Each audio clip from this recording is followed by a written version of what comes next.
നിങ്ങളുടെ ഫേവറേറ്റ് സീരിയലുകൾ ടിവിയിൽ വരുന്നതിന് മുൻപേ സൺ നെക്സ്റ്റ് ആപ്പിൽ കാണാം. ഇനി എല്ലാവർക്കും മുൻപേ കാണൂ. ഇപ്പോൾ തന്നെ സൺ നെക്സ്റ്റ് ആപ്പ് ഡൗൺലോഡ് ചെയ്ത് സബ്സ്ക്രൈബ് ചെയ്യൂ. അവരൊക്കെ വിശ്വസിച്ചോട്ടെ, പക്ഷേ മമ്മി എന്തിനാ വിശ്വസിക്കുന്നേ? അസുഖങ്ങൾക്ക് വീതം വെക്കുന്ന ദൈവമാണോ? അല്ല, ചെയ്യുന്നത് തെറ്റാണെന്ന് തോന്നുന്നെങ്കിൽ എന്തിനാ ചെയ്തത്? എന്നിട്ട് ദേവിയുടെ മുൻപിൽ മാപ്പ് ചോദിക്കാൻ വന്നേക്കുന്നു. ഇതെന്ത് ഡ്രാമയാ മമ്മി? അതെ, ഞാൻ എന്തായാലും ക്ഷേത്രത്തിൽ കയറുന്നുണ്ട്. അവൾക്ക് വന്ന അസുഖം എനിക്ക് വരല്ലേന്ന് ഞാൻ പ്രാർത്ഥിക്കുന്നുണ്ട്. അങ്ങനെ ഒരു പേടി നിങ്ങൾക്ക് ആർക്കും ഇല്ലെങ്കിൽ നിങ്ങൾ ആരും കയറണമെന്ന് ഞാൻ നിർബന്ധിക്കില്ല. അല്ല, അങ്ങനെ പറഞ്ഞാൽ പേടി എല്ലാവർക്കും ഒരുപോലെയല്ലേ? ആന്റി പറയുന്ന പോലെ ദേവിയെ പേടിച്ചിട്ടൊന്നുമല്ല. ആ വൃത്തികെട്ട അസുഖം വന്ന് കിടന്നാൽ പിന്നെ ഒരു കിടപ്പായി പോവും. അതുകൊണ്ട് ഞാൻ വരാം. എനിക്കെന്തായാലും ഓഫീസിലൊക്കെ പോകണമല്ലോ. ഇന്ദ്രജ വരുന്നോ അതോ? എനിക്കത്ര താല്പര്യമൊന്നുമില്ല. പിന്നെ വിജയ് പറഞ്ഞതുപോലെ അസുഖം പിടിച്ച് അവളുടെ കണ്ടീഷൻ എങ്ങാനും ആയാലോ. ഞാനെന്തായാലും വരാം. വേദ, നീ വേണമെങ്കിൽ ഇവിടെ നിന്നോ. അത് കൊള്ളാം.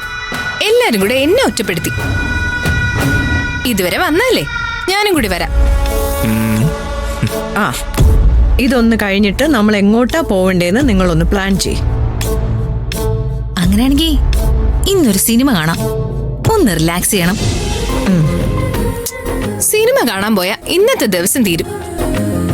നമുക്കേ പുറത്തൊക്കെ ഒന്ന് കറങ്ങാനേ, അടിച്ചു പൊളിച്ച് തിരിച്ചു വരാം. ശരി, ആദ്യം എന്തായാലും നമുക്ക് ക്ഷേത്രത്തിലേക്ക് കയറാം, എന്നിട്ട് നമുക്ക് ആലോചിക്കാം. വിജയ്, ഇപ്പോ ദർശനത്തിന് സമയമല്ലേന്ന് ഒന്ന് അന്വേഷിക്കോ? ശരി ആന്റി, ഞങ്ങൾ ഇവിടെ നിൽക്കാം.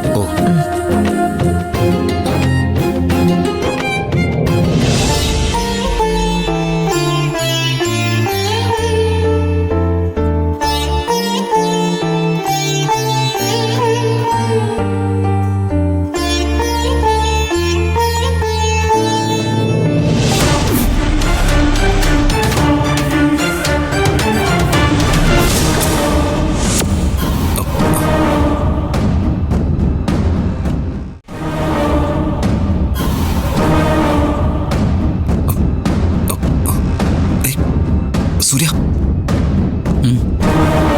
നോക്കടാ.